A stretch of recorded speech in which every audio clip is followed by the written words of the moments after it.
ಆಸ್ಪತ್ರೆಯಲ್ಲಿ ನಾಯಿ ಕಚ್ಚಿದ್ರೆ ಔಷಧಿ ಕೊಡೋಕ್ಕೆ ಇಂಜೆಕ್ಷನ್ ಇಲ್ಲ, ಹಾವು ಕಚ್ಚಿದ್ರೆ ಇಂಜೆಕ್ಷನ್ ಇಲ್ಲ. ಈ ಥರದ ಪರಿಸ್ಥಿತಿ ಬಂದಿದೆ. ಸರ್ಕಾರ ದಿವಾಳಿ ಆಗಿದೆ. ಅದಕ್ಕೆ ಸ್ವಲ್ಪ ಎಚ್ಚರಿಕೆ ಕೊಡೋಣ, ಅವರಿಗೆಲ್ಲ ಸ್ವಲ್ಪ ಬಿಸಿ ಮುಟ್ಟಿಸೋಣ ಅಂತ ನಾನು ಹೋಗ್ತಾ ಇದ್ದೆ. ಆಗ ಸುನೀಲ್ ಕುಮಾರ್ ಅವರು ಇಲ್ಲ ನಮ್ಮ ಗುರುಗಳು ಬಂದಿದ್ದಾರೆ.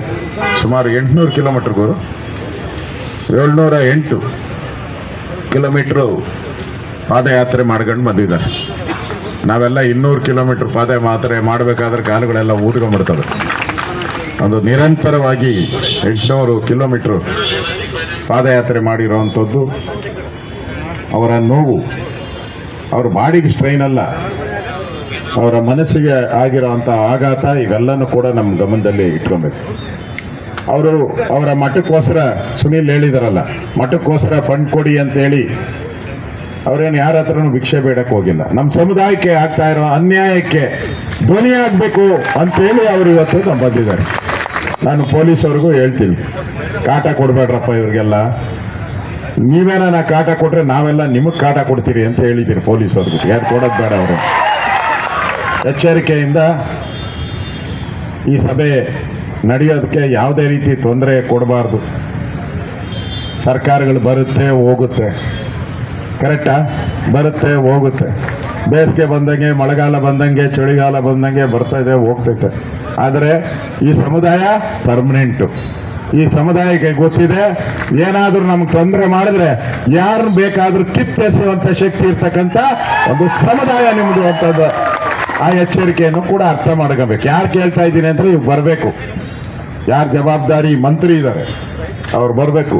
ಯಾರೋ PN ಕಳಿಸ್ತೀನಿ, ಅಟೆಂಡರ್ ಕಳಿಸ್ತೀರಿ, ಅದು ನಮ್ಗೆ ಮಾಡೋಂಥ ಅವಮಾನ. ಅದೆಲ್ಲ ಬಂದು ಜವಾಬ್ದಾರಿಯುತವಾಗಿ ಬಂದು ಮಾತಾಡಿ ಪ್ರಾಬ್ಲಮ್ ಏನಿದೆ ಅದನ್ನು ಸಾಲ್ವ್ ಮಾಡೋವಂಥದ್ದಕ್ಕೆ ಏನು ಕ್ರಮ ತೆಗೆದುಕೊಳ್ತಾರೆ ಅಂತ ಹೇಳುವಂಥದ್ದು ಸರ್ಕಾರದ ಕರ್ತವ್ಯ. ಕರ್ತವ್ಯ ಅಲ್ವಾ ಅದು? ಸರ್ಕಾರ ಕರ್ತವ್ಯ ತಾನೆ. ಚುನಾವಣೆಗೆ ಮುಂಚೆ ಏನು ಹೇಳಿದ್ರಿ? ಏನು ಹೇಳಿದ್ರು ನಾವು ಮಾಡ್ಕೊಡ್ತೀನಿ ಅಂತ ಹೇಳಿದ್ವಿ. ನಮ್ಮ ಸರ್ಕಾರ ಇದ್ದಾಗ ನಾನು ರೆವಿನ್ಯೂ ಮಿನಿಸ್ಟ್ರು, ಎಲ್ಲ ನಿಗಮಗಳು ಮಾಡುವಂಥದ್ದು ನನ್ನ ಅಡಿಯಲ್ಲಿ ಬರ್ತಾ ಇತ್ತು. ಆ ಸಂದರ್ಭದಲ್ಲಿ ಸುನೀಲ್ ಹೇಳಿದ ತಕ್ಷಣ ಬೊಮ್ಮಾಯಿ ಅವ್ರಿಗೆ ಮಾತಾಡಿ ನಿಗಮವನ್ನು ಮಾಡಿದಿರಿ, ಸ್ಥಾಪನೆಯನ್ನು ಮಾಡಿದಿರಿ. ಅದಕ್ಕೆ ಬೇಕಾದಂಥ ತಿದ್ದುಪಡಿ, ಕಾನೂನು, ಆ್ಯಕ್ಟು ಎಲ್ಲವನ್ನ ಬದಲಾವಣೆ ಮಾಡಿ ತಂದಿದ್ದೀರಿ. ಅದಕ್ಕೆ ಅನುದಾನ ಕೊಡಬೇಕು. ಕಳೆದ ನಮ್ಮ ಬಡ್ಜೆಟಲ್ಲಿ ನಾನು ಅನುದಾನವನ್ನು ನೋಡ್ತಾ ಇದ್ದೀನಿ.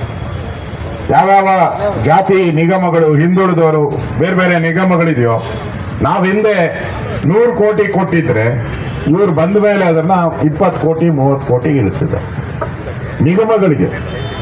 ಯಾವ ನಿಗಮದಲ್ಲಿ ಬಡವರಿದ್ದಾರೆ, ಅವರಿಗೆ ಹಣ ಸಹಾಯ ಬೇಕು, ವಿದ್ಯಾರ್ಥಿಗಳಿದ್ದಾರೆ ಸಹಾಯ ಬೇಕು ಅಂತ ನಿಗಮಗಳೆಲ್ಲ ಹಣವನ್ನು ಕಟ್ ಮಾಡಿದ್ದಾರೆ.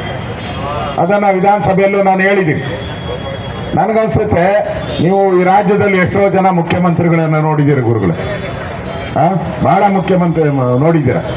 ಒಂದ್ಸರಿ ನೋಡಿ, ಇವಾಗ ನಿಮ್ಮ ಮನೆಯಲ್ಲಿ ನೀವು ಸಾಲ ಮಾಡಬೇಕಾದ್ರೆ ನಿಮ್ಮ ಮನೆಯಲ್ಲಿ ಏನಂತಾರೆ?